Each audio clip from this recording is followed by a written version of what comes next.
स्वागत है बच्चों आपका हमारे चैनल पर। हम आपके लिए लेकर आए हैं प्रखर कार्य पुस्तिका, जो कि कक्षा 8 विषय हिंदी की है। और यह पुस्तिका राजस्थान राज्य शैक्षिक अनुसंधान एवं प्रशिक्षण परिषद उदयपुर द्वारा जारी की गई है। इसमें NEP 2020 के अनुसार दक्षता आधारित कार्य पुस्तिका इसको बनाया गया है। और हम इसमें सबसे पहले प्रारंभ करने जा रहे हैं प्रारंभिक मूल्यांकन या बेसलाइन। तो बेसलाइन में जो दिया हुआ है प्रश्न नंबर 1 शुरू करते हैं। निम्नलिखित शब्दों में से अनुस्वार, अनुनासिक और विसर्ग वाले शब्दों को अलग अलग करके लिखिए। यहाँ बहुत सारे शब्द दिए हुए हैं।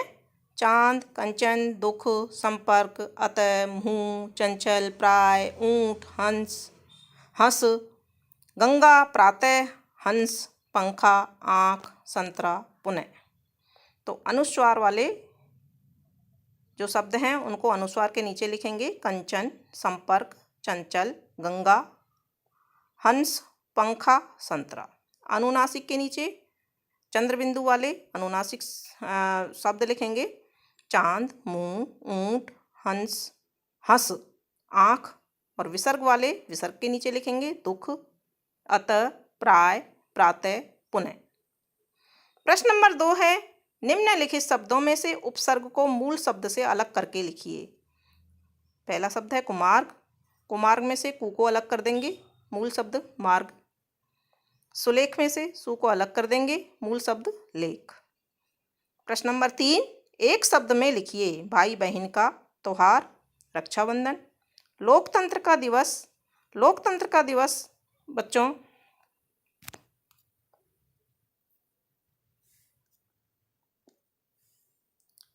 लोकतंत्र का दिवस जो होता है बच्चों वो होता है 15 सितंबर। तो इसमें ये अगस्त नहीं लिख करके 15 सितंबर हम लिखेंगे। इसमें 15 सितंबर। प्रश्न नंबर 4 है, समान लगने वाले शब्दों के अर्थ उनके सामने लिखिए। जलद और जलज दो शब्द दिए हुए हैं। जलद का मतलब बादल, जलज का मतलब कमल। ख में दिन और दीन। दिन में छोटी की मात्रा है, दिन यानी दिवस, दीन यानी गरीब। प्रश्न नंबर 5 है, दिए गए समानार्थी शब्दों को उनके संबंधित शब्द से मिलाइए। भू, धरा, वसुंधरा ये सभी धरती के पर्यायवाची हैं, तो धरती से मिला देंगे। पवन, समीर, वायु ये हवा के पर्यायवाची शब्द हैं, हवा से मिला देंगे। चांद, हिमांशु, सुधाकर ये चंद्रमा के पर्यायवाची हैं, इनको चंद्रमा से मिला देंगे। प्रश्न नंबर 6, निम्नलिखित वाक्यों में उचित सर्वनाम का प्रयोग करके पुनः लिखिए। नंबर 1 है, वह लोग आ गए हैं। तो इसको हम उचित सर्वनाम का प्रयोग करेंगे वह की जगह वे, क्योंकि ये बहुवचन है। वे लोग आ गए हैं। मेरे पास रुपया है। ये भी सेंटेंस सही करके हम जब लिखेंगे तो मेरे पास रुपया है। प्रश्न नंबर 7 है, सड़क पर चलते समय ध्यान रखने वाली बातें लिखिए। तो सड़क पर चलते समय बहुत सारी बातों का ध्यान रखा जाता है। इनमें से हमको केवल 2 बातें लिखनी है। एक तो सड़क पर चलते समय बाईं तरफ चलना चाहिए, दूसरा चलते समय मोबाइल पर बात नहीं करनी चाहिए। प्रश्न नंबर 8 है, निम्नलिखित वाक्यों में कारक चिन्हों पर गोला लगाइए। कारक चिन्ह कौन से हैं?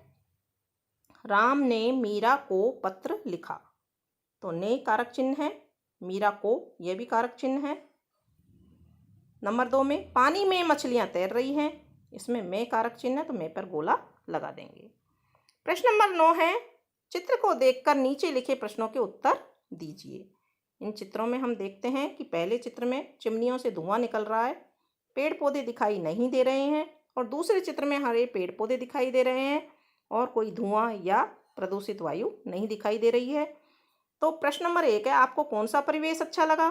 तो हमें परिवेश 2 नंबर का अच्छा लगा है। आपको जो परिवेश अच्छा न लगा उसके 2 कारण लिखिए। तो हमें पहले नंबर का परिवेश अच्छा नहीं लगा, उसके 2 कारण हैं। पहले परिवेश में पेड़ पौधे नहीं हैं, दूसरा कारण है कारखानों से धुआं निकल रहा है जिससे वायु प्रदूषित हो रही है। प्रश्न नंबर 10 है, देखो, समझो और लिखो।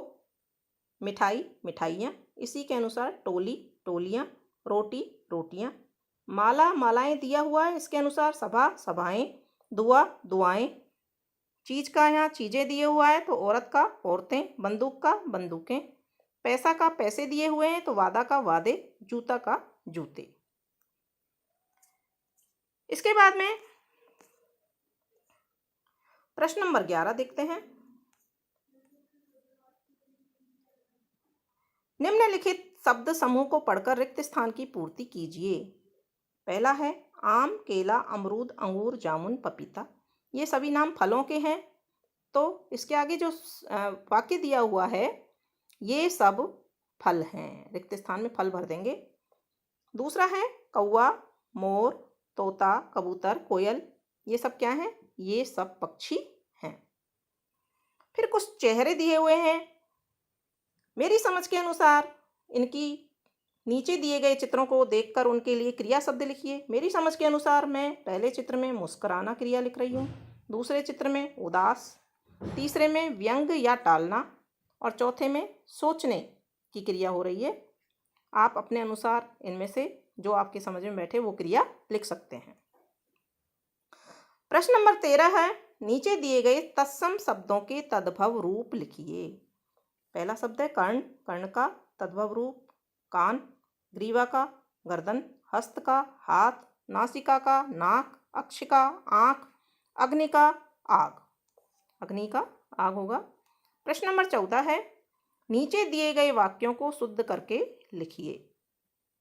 इसमें अवाक्य है, राम अपने विद्यालय गई। राम नाम से पता चल रहा है कि पुल्लिंग है, तो सेंटेंस जो वाक्य बनाएंगे सही वाक्य होगा राम अपने विद्यालय गया। दूसरा सेंटेंस है वह तेज दौड़ती हुई पास आया। पास आया यानी वह तेज दौड़ता हुआ पास आया। तीसरा है सुरेश आज जयपुर जाएगी। सुरेश लड़का है, सुरेश आज जयपुर जाएगा। तुम दोनों कहाँ गया? इसका सही वाक्य होगा तुम दोनों कहाँ गए। जापान एशिया महाद्वीप में रहता है। जापान एक देश का नाम है। जापान एशिया महाद्वीप में स्थित है, यह इसका सही वाक्य होगा। प्रश्न नंबर 15 है, दिए गए शब्दों को छांटकर उचित स्थान पर लिखिए। इसमें एक खाने में बहुत सारे शब्द दिए हुए हैं, प्रसन्नता, स्नेह, रमेश, लालच। ये लाचल लिखा हुआ है लेकिन गलत है, ये लालच होगा। बालक, सूरज, गरीबी, सीता, शहर, होली, पुस्तक, नदी। इनमें से व्यक्तिवाचक संज्ञा है रमेश, सूरज, सीता, होली। जातिवाचक संज्ञा है बालक, शहर, पुस्तक, नदी। और भाववाचक संज्ञा है प्रसन्नता, स्नेह, लालच और गरीबी। अगला प्रश्न देखते हैं, प्रश्न नंबर 16। दिए गए शब्दों से संयुक्त व्यंजन अलग कीजिए।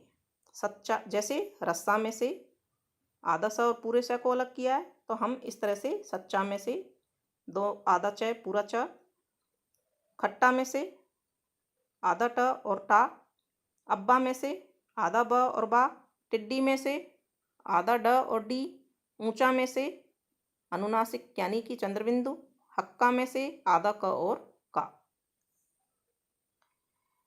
प्रश्न नंबर 17 है, दिए गए वाक्यांश के लिए एक शब्द लिखिए जो नियम के अनुसार है नियम अनुसार, जो ईश्वर में विश्वास रखता है आस्तिक, जो पढ़ा लिखा ना हो अनपढ़, जो शर्माता बहुत है शर्मीला। प्रश्न नंबर 18, निम्नलिखित वाक्यों में से विशेषण छांटकर लिखिए। सीता सुंदर लड़की है। इसमें लड़की की विशेषता सुंदर है, सुंदर इसमें विशेषण है। वह तेज दौड़ता है यानी कि तेज दौड़ना उसकी विशेषता है, तो तेज। भारत बहुत बड़ा देश है, देश की विशेषता है बड़ा, तो बड़ा विशेषण शब्द है। मैंने ताज़ा फल खाए, फलों की विशेषता ताज़ा यानी कि ताज़ा विशेषण शब्द है। तुम सब मेरे अच्छे मित्र हो, मित्रता की विशेषता अच्छे यानी अच्छे विशेषण शब्द होगा। प्रश्न नंबर 18, प्रश्न नंबर 19 निम्नलिखित शब्दों को उनके विलोम शब्दों से मिलाइए। रात को दिन से मिलाना है, सुंदर को कुरूप से मिलाना है, खुशबू को बदबू से मिलाना है, नाराज को प्रसन्न से मिलाना है, बड़ा का विलोम शब्द छोटा, हार का विलोम शब्द जीत और सत्य का विलोम शब्द असत्य। तो इनको इस तरह से मिला देंगे। तो बच्चों इस तरह से ये हमारा कक्षा 8 का हिंदी विषय का प्रखर कार्य पुस्तिका का बेसलाइन या प्रारंभिक मूल्यांकन कंप्लीट होता है। इसी तरह से इसी पुस्तिका में से प्रखर पुस्तिका हिंदी विषय में से हम कार्यपत्रक लाएंगे, जिनको देखने के लिए आप हमारे चैनल को सब्सक्राइब कीजिए, दोस्तों के साथ शेयर कीजिए और वीडियो को समझ करके पूरा देखिए। और इस वीडियो को पूरा देखने के लिए धन्यवाद।